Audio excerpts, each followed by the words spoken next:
Hello and welcome back to Raising the Robins with Carshalton Athletic in the Bostik Premier League Season 2, and I think this is episode 3 now. And yeah, last time out if you've watched the last episode, it's not a must watch. We lost to Kings Langley in the division below in the FA Cup. Was it second qualifying round, I think? So really disappointing. And then we also lost to Enfield in the league, which really derailed kind of where we were going. If you look in the top, you can see we are 7th in the Bostik Premier Division, probably not too far off. No, I think we were 3rd when we started, or maybe even ended that last episode. So, yeah, not too sure. Something that's I've actually got a note, because I've actually been trying to record this for a best part of a week maybe, but just been busy and tired, and I don't know if you can hear my voice, but... Probably not so much, just to me it feels weird, but my ears are just really blocked and I'm sounding a bit weird. But yeah, really current as I'm recording this is the Tuesday. I think this is the video coming out on Wednesday. We was offered to sign Jose Mourinho. Obviously not very busy since he left Manchester United, but obviously not the same one. This is a young Portuguese goalkeeper. He's wanted by Worldies, who I think are below us. No, they're above us. So it might be someone worth looking at, but I don't think he's better than what we've got. He started at Fulham, and he's since been at Weymouth. Maybe they are Bostik Southern Premier South. I thought that was below us, and then suddenly they're in the Vanarama South, and it's been a bit of a mix-up, and they've jumped a couple of divisions, maybe just with a bit of regrouping or something. I'm not too sure. I know there was a bit of a shuffle around the lower divisions, according to one of the comments on one of the previous videos in Season 1. One of the early ones, I think. But yeah, Jose Mourinho, at the moment we're not really interested in him. I don't think we'll drop a scout report. Now we've got a scout report happening on him, so we might look to bring him in, just to bring in someone else who's not English, just to chuck a bit of continental flair into our team. So yeah, as I mentioned, we had those 2 games. Let's see how we've done since. So the next game was against, I think it was top of the table Kingstonian, or they were certainly flying high and above us at the time. We did manage to get a good 2-2 draw. We went 1-0 down early doors. I forgot to go cautious in this one. We stayed on positive or attacking. So yeah, that was a bit worrying. But we did change to cautious and then suddenly actually got a goal out of it. Omar Karoma, of course. Their second highlight, that was their first highlight, was their goal. Their second highlight was their second goal. And that made it 2-1. And as you can see in the bottom there, they are playing a 4-3-3 free striker formation. So I was a little bit worried about that, because I know it was certainly overpowered on the last game of FM19, but so far when I've come against it, we have struggled. But as you can see, we had the same amount of shots on target, more shots, more possession, so to only get a 2-2 draw was very disappointing. It was pretty much their only 2 highlights. But with 5 minutes to go, Karoma, there he is again, bangs in another goal, 2-2. And it was a good point in all. I mean, okay, at home we could have maybe hoped to get a bit more of a better result, but I can't complain too much. Especially after the last 2 results, really, can you? We then followed that up with a good 3-2 win against Bishop Stortford, who I think were struggling, But we went 2-0 down. They went 1-0 up with their first shot, and they went 2 up with their second shot. Which, I mean, nothing happened for the first, God knows how long of the game. Like the first half hour, 40 minutes, as you can see. I mean, we had a couple of highlights that obviously didn't lead anywhere. That sort of thing. But yeah, they went 2-0 up after the hour, and we looked to be dead and buried. As you can see, only had 2 shots on target, and they scored them both. They had a couple of long shots towards the end of the game, but we got 2 quickish goals not long after their second, actually. So on 67 and 71, Karoma grabbed a quick fire double, which got us back in the game. And at that point, I'm thinking, do you know what? We'll take the draw. We probably weren't much better, but we obviously deserved to win the game. We had more shots on target, more possession, but it wasn't a token performance, a great performance from us. But Flavian Howard comes off the bench and he just completes a miraculous comeback to win 3-2 on 84 minutes. It's a really good goal from him, from someone who really hasn't done as much as I thought he might do. But hopefully that now can kick him on and he can sort of push for a place in the starting 11, perhaps when Corbeau's injured or struggling, something like that. We then went back to the draws. We played away to Greenwich Borough, and we went 1-0 down from a corner on 42 minutes just before half time.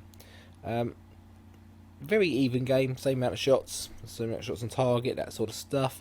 They were a bit more dirty in the tackle, but we didn't get any yellow cards out of it, which is pretty good. They did slightly edge the possession, but then Jordan Kerry stepped up just after the hour and added another goal to what is so far quite an impressive season in that secondary striker role. We then had the Alan Turvey Trophy first round, and we were drawn against Waterman Hersham, who I think were a division below us, perhaps. I think they are. And yeah, I mean, we completely rotated in this team just to give everyone a bit of a break, partly because it was a midweek game between our two games, so we couldn't have played 3 games in a week anyway with our fitness and that sort of thing. Plus the league is my bread and butter. If we'd have gone out of this trophy, I wouldn't have been too worried. But against a lower division team, we had to finally beat one this season after going out of the FA Cup. But a lot of Wigan finally scores just before half time. We were playing well enough. I mean, a lot of shots were on target, a lot of them, but we created enough of them. And yeah, it just didn't seem to be coming. But Oliver Wigan scored just before half time. And then Tony Corcoran, I think he started the game. He did. He actually grabbed his first senior goal for us. He's obviously the youth product from the intake last year. So he came good in this game, grabbed a goal, still the 2-0 win. And yeah, we move on to the second round. I think we do know who we have. We'll have a look at that after. We then struggled again at home. Burgess Hill, who were actually second. So a bit like the Kingstonian game, not too bad overall. If it had been away, it would have been a great result. But as you can see again, 4 shots on target for them out of 13 shots. We had 20 and 14. Edge the possession. It was just a very disappointing game overall. We did take the lead for Koroma, 21 minutes. Against the run of play, they did equalise just after half time, about 52 minutes. And then the second shot on target again. One of those games, they scored. Kieran Pament, is that? Yeah, Kieran Pament made it 2-1. It just felt like it's going to be one of those days where we're just going to get robbed by one of the bigger teams just because they are the bigger team. But we got a late penalty, 85 minutes. Omar Koroma steps up and scores it again. 2-2 draw. Against second place Burgess Town at the time, not too bad. And in the final game, before we get to today's lot of games, was Leatherhead. So again, they were third. So, you know, we are 7th like you saw at the start. We have had a lot of teams in and around us, and we've got a few points against some of them, which is very good. We couldn't snatch one here, unfortunately. We lose 4-3.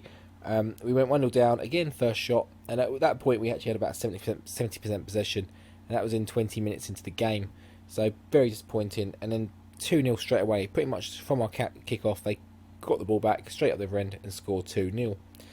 Delaney pulled one back on 45 minutes just before half-time to make it 2-1, but they, just after half-time, made it 3-1, and we looked dead and buried. But Delaney did actually put it back to 3-2, 74 minutes, giving us sort of a chance in the game. We started putting on a bit of pressure. We made some tactical switches, I think.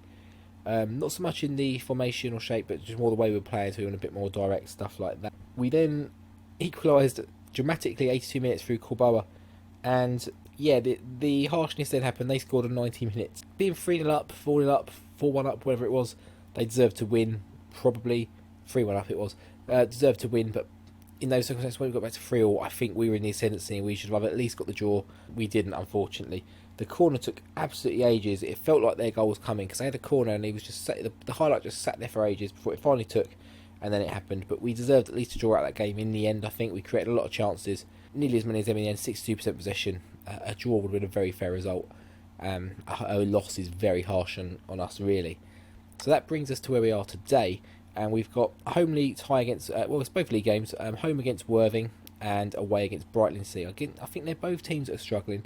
We have got Margate in the Alan Turvey Trophy second round, which follows straight after. I was going to try and include that, but it's not really something that concerns me this season. It's all very much about the league, and we're still continuing with the 1 month an episode kind of thing. We've skipped, I think, all of October. Yeah, we did. We played Enfield, didn't we? Played the last game of September, skipped right through October. We've come to November now, and we'll probably do similar and come back in December somewhere. So if we look at the trophy, so Margate we've got in the trophy in a couple of games' time. They are quite high, so they're 5th at the moment, so they are above us. We're on 20 points from 13, not too bad. Well, I don't think we were anywhere near those kind of points at this stage last season. We were lagging behind a bit, but we're 10 points off the top now, which is a bit disappointing.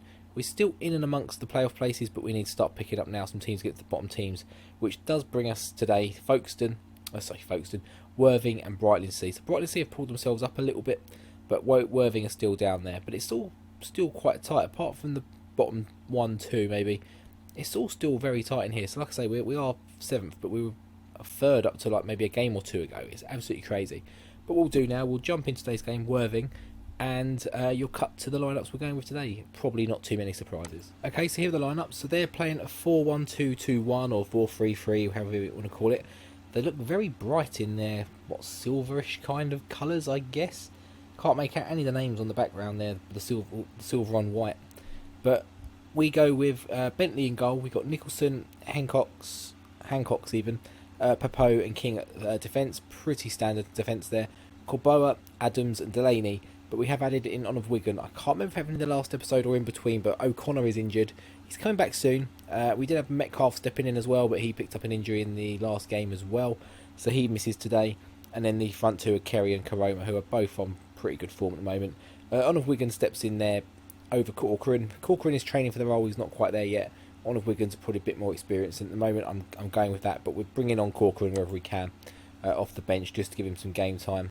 We'll go with the generic team talk, which seems to normally get a bit of favour out of them, but not too amazing today, but reacted a bit better eventually. And we're shooting left to right in our red kit. They are in that silvery white monstrosity. We have an early throw in here, Corboa, and he rifles that in from, wow, a minute and a half. I've changed up all the set pieces and stuff like that in the between games as well, since between the episodes. Corboa, yeah, he just rifles that in. What a finish. 1-0. But yeah, as I was saying, I've mixed up a lot of the set pieces and stuff like that. Got them working a bit better so we don't get countered quite so much. Touch wood. And hopefully create a bit more from them as well. As we see there, Papo, but it's disallowed, unfortunately. We whip it into the back post. It's one, but Papo is sitting in offside position. What is that? Silver green socks or something? Oh, that's very close. Probably didn't even need to touch. Was it even going in without him?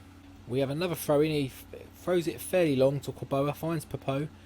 Should go back out to Nicholson any minute. Yeah, it does. Finds Corboa. And he's done the same again. What is this guy doing? He hasn't scored that many goals this season or done that much. And in actual fact, nothing much has really happened since the goal. We had the disallowed goal. This is pretty much the only other highlight. And their striker's looking, well, he's injured, tired, but great in off the post. He does a little roll as he celebrates there. And he beats his chest. And yeah, we're not doing amazingly, but we're doing enough to win the game, which is all we need. And it's Nicholson again. He's caused all sorts of carnage with his throws and link up with Corboa so far. There it is again. He is tackled this time, drops out to Kerry, Nicholson into Corboa, Karoma's there, and it is at the game without Karoma. Run the clip. And we couldn't ask for a better bounce back from a lot of the draws and the last episode as well, with the FA Cup and Enfield game. What a heavy challenge that is, but it finds Kerry. It does some sort of flick, it looks like. But it gets back up, Karoma, and what a header, past the goalkeeper, he isn't stopping that. 3-0 to Carshalton. That highlight breathes easy eventually as they whip long throw to the box. It is cleared, but where's this space opening up for them? Come on, let's just see this half out with the clean sheet, at least. Not like this. Right before half time. They pull one back. I mean, they've got 3 shots, 3 on target, and they've scored one of them. We haven't got many on target ourselves, but we've had a lot of shots. 2 Worldies, 2 absolute Worldies to give us a 2-0 lead. Before Karoma with a textbook goal for him, really, but a sloppy goal to concede just before half time. And really, we should not be letting that in, really. And yet, there we go, half time. 3-1. It was looking comfortable until that late goal just before half time. So hopefully we can pick back up and dust ourselves down and just push on the second half, chucking out as many cliches as I can and just get this much needed victory. Currently sees us up to what, 6th, 7th still? I think it might still be a similar position, but points wise look a bit closer. Not sure if some of the teams around us aren't playing or maybe are losing. So their goalkeeper has a goal kick here. We haven't seen much in the second half highlight wise. Karoma wins a nod on, but I think Dixon's on now for Carey. I think the change has happened. Doesn't quite get on the end of that. Oh, it's a ball in behind. Hopefully we can just... Oh, how has he got through there? It's disallowed. I think with that... No, we'll skip the highlight. With that, we are going to make some changes. We're going to go more cautious. We are going to... What we're going to do? We're going to compact ourselves in a little bit. Going to slightly lower the tempo. Time waste a lot now. Going to play for set pieces. Going to be more disciplined. As you know, in possession that doesn't matter too much. I mean it does, but I'm not too worried. We're going to slow pace down. And out of possession. We're going to drop the line back a little bit. Defensive width. In fact, we're going to change that one, the attacking width, a little bit back to standard. We don't need it to go to now. It's here. We need to shut down a little bit. And we'll drop the pressing intensity down less, but we don't want to be coming out per possession too much. We're going to use tighter marking. That might be contradictory, actually. And we're going to get stuck in a bit more. See how that goes. But with 5 minutes to go here, that should be enough to see out this result. With a throw in here, Popo. Adams, again, has another chance, and he fires it. That seals the game. It should have been safe anyway, but we make sure. Dan Adams, 4-1. Carshalton, Worthing, they're done. We're done. We can go, well, we're home already, so we don't need to go anywhere. We're home, we can go home and relax till next week, knowing full well we've got a good chance of pushing on the league with a good win. And they do have a free kick here. I was hoping they weren't just going to grab another one to make it 4-2 and really just not a reflection of the game. Not quite sure if we've gone 4-1 with the changes we've made. We've kind of really gone to sit in and grind out, but that should be the game. Get back to the goalkeeper and be a goal kick. I think, yeah, that doesn't even get to the goal kick. That's 4-1 Carshalton. Fantastic response and bounce back. That's what we needed. And onwards and upwards now to the Brightlingsea game. So you'll be back for the lineups for that shortly. Probably the same lineup, barring any last minute injuries. Back in a sec. Okay, I'm back, but I'm not at the Brightlingsea game. As you can see, we're on the 8th of November now. The last game was on the 2nd, and the next one's on the 16th. So we've got quite a bit of a big break. I don't know why. And then 2 days break for the Cup. Great planning there for the schedule. I love Bostik and the Premier League. They've done a treat on our scheduling there. So we know we'll be resting people in that Margate game, absolutely. But yeah, we are going to bring just the one game today's episode. Probably can't hear it because I've turned the volume down, but I'm basically looking after my daughter tonight. My wife's gone out to watch Elf, I think, at Cruden Box Park with her sisters. So yeah, good luck to that. So I'm basically got home from work and look after my daughter. But she's in bed. She sounds like she's stirring back to wake up. So I'm not going to have time to A, get to Brightlingsea, and B, certainly not play it. And I'm going to try and in a minute keep the noise down as much as possible to avoid her waking up and causing a bit of a scream down in the house. She needs her sleep. So if you enjoyed today's episode, please do drop a like, drop a sub if you're new to the channel while you're there as well. Any comments would be gratefully received as well while you're there. In terms of next episode, what we're going to do, it will be December. What we'll probably do, we haven't got any games on Christmas, strangely. Part-timers obviously get Christmas off. We will probably play, I think Bury Town might be an interesting one because I think they're an ex-league team, aren't they? I'm pretty sure. If we look at their overview, maybe it's not the same Bury I'm thinking of. Unless it's Bury that went out of business or something, did they? I'm pretty sure they didn't. No, okay, ignore that then. I thought it was Bury that were in the Football League and something like that. So no, we'll ignore that. We'll probably come back for, I mean, East Thurrock down the bottom, so that might just be a nice one to play. And Corinthian Casuals, because I've actually seen Carshalton play Corinthian Casuals, so I think that might be a nice one. We might have had them on an episode last season, I can't remember. But we'll go with East Thurrock and Corinthian Casuals, so I'm going to try and play through as many of these games tomorrow as I can at work and then get this recorded ASAP. So yeah, until next time, for those 2 games, I will see you later. Take care.